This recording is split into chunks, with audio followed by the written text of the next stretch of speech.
Hello, BookTube. We're recommencing my library tour for 2022, where I am going through my library book by book to make a visual record of what I have and occasionally to digress about things I no longer have. And we are still in the Little Book Room. We are finishing up an east to west tour of the Little Book Room, minus only this enormous collection of romance novels. That fill their own bookcase. I'm going to save that for later. I'm not skipping it, but I'm saving it for later. So we are up to the next shelf here in this bookcase, which is largely devoted to canonical classics. And I had to do a little bit of finagling with the camera location, but I think I've managed to do things in a way that will work. So the first one that we'll do here is a new thing. Plenty of new arrivals come into this room. This is the new annotated Mrs. Dalloway. I thought it was really, really good. Terrific thing. So I brought it in here, even though I don't think Mrs. Dalloway requires annotation. Instead, this was just a lot of fun to watch all this discussion here. I will move Lord Ganesha to a different shelf. Let's see here. So, okay, this next one is, a lot of you have been commenting on this, on how much duplication there is in this room, and a lot of you have been asking, is that a problem? No, it's not a problem. This room is for my favorite books, and I can have 2 or 3 different versions of the same thing that are still favorites of mine. Like, for instance, just yesterday we saw the Norton Critical edition of the Seamus Heaney translation of Beowulf, and this is that book again, only it's not the Norton Critical. This is just the hardcover. But I definitely want it here. Now, how are we going to arrange things here so that things behave? All right. Then this next one is something we saw just recently. This is the Barnes & Noble naked hardcover of Moby Dick with illustrations by Barry Moser. Just a lovely edition of Moby Dick. And talk about duplication. This is duplicated many, many times in this room. There are many, many copies of Moby Dick in this room. Then we have, this is a translation of the poetry of Catullus by Horace Gregory, who is the translator, my favorite translator of Ovid's Metamorphoses. This was just a school book with a boring cover, so I put a nice Palladian grove there on the cover. So the cover had nothing on it, so I made it as that because I don't ever plan on getting rid of this. Catullus, I find a very elusive poet. So usually speaking, one translator going through all of Catullus and just translating everything, usually that isn't satisfying for me. I really like Horace Gregory's poetic sensibilities, so I know that I'm going to keep this book. Okay, then we have the Michael Katz translation of Crime and Punishment. A very good, very chatty translation that has cropped up in this room before. One of the reasons why I love this edition is because it's a rare instance in which a publisher reached out to me to ask if I wanted to blurb the book. Not review it, but blurb it ahead of time before it shows up in bookstores, which would mean that I would, for once, be on the hardcover instead of just reprinted on the paperback with an excerpt from a review.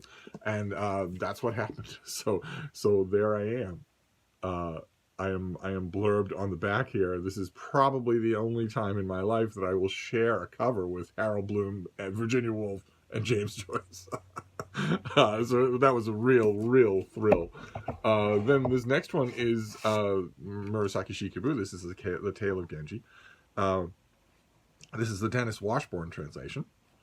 And I am blurbed on this as well for Open Letters Monthly. So a tremendous fun when you're blurbed on a book that you have loved forever. I don't know if I get a little bit of a longer blurb on the inside. This is the big brick trade paperback, which is $25. The hardcover is also in this room as a reminder to myself that I loved the book long before I was blurbed on it. Then we have the David Ferry translation of the Aeneid. This one's a little bit of a question mark because there are other Aeneids. We saw John Dryden's. We've also seen, I believe, Robert Fitzgerald and also Alan Mandelbaum. The David Ferry translation is not one that I love inordinately alongside those others. So it's a little bit odd that this is here. Except I really liked, I like it when anybody tries to translate the Aeneid. So, oh, all right. Well, we're talking about great canonical classics. This is Steve Alten's novel Meg. A reviewer for the Los Angeles Times said 2 words: Jurassic Shark. That is a perfect cover design. When you get a blurb like that, you junk everything else and just use that. And this is the story of a giant 60-foot phosphorescent albino killer shark that is a megalodon. And you might be saying, well, didn't megalodons go extinct a long time ago? And didn't they live in a time of giganticism, which was their prey, so that the entire oceans of Earth today would not have sufficient food to feed them? Yeah, oh, that is true. Steve Alten finds a way to bring one to the surface anyway. It's utterly delightful. Then we have, right, appropriately, we go from the Aeneid to Meg, and then from Meg to the 5 Books of Moses. This is Robert Alter's translation with extensive commentary on the 5 Books of Moses. Just terrific thing.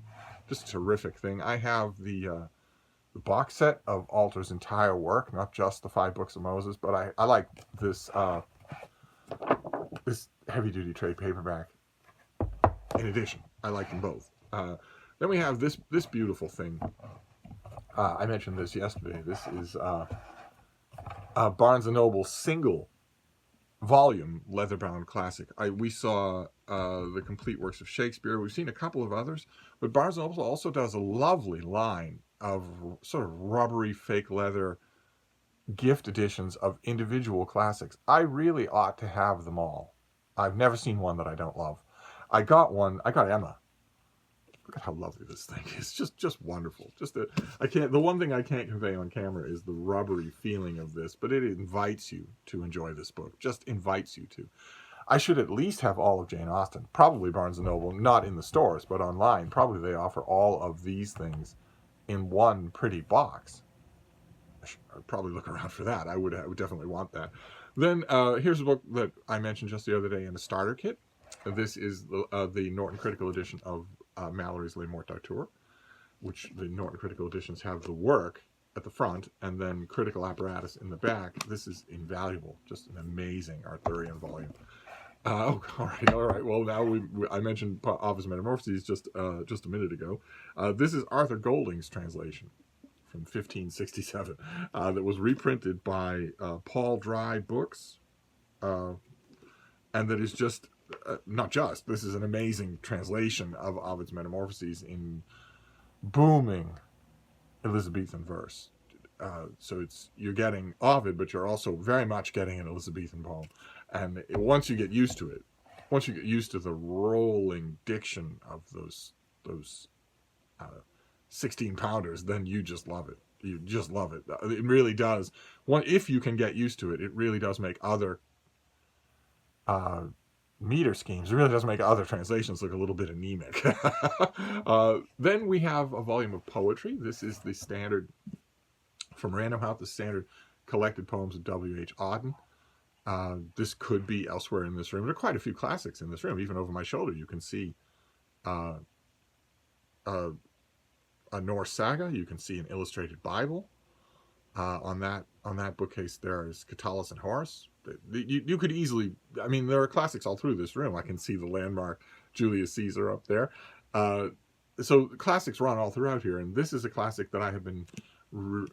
It's a little premature. It's a contemporary classic, but I've been going back to this volume a lot. Last year, I went back to it a lot, learning to slowly read and understand Auden. It was a tremendous experience.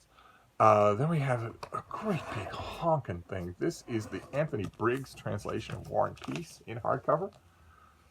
This also is a duplicate because I believe this is the Penguin Classic Deluxe Edition, as well as this translation. But I saw this for $1 at the Brattle and had to get it. There's something about a hardcover War and Peace, regardless of whether or not you have an electronic version or a cheaper version in paperback. And then another, probably the pinnacle of the Barnes & Noble fake leather-bound editions. We saw the Shakespeare. This is probably the best one they've ever done. Certainly the best one that I've ever seen. This is their Holy Bible, the King James Bible, with the bright red highlights there, the buttons on the cover, and the gold gilt intaglio all the way around.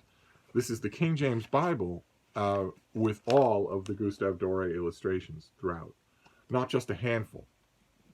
A lot of times you'll see a family Bible, for instance, will have usually the very first Gustave Doré illustrations, which is God in Genesis 1. Let me show you the picture here because it's usually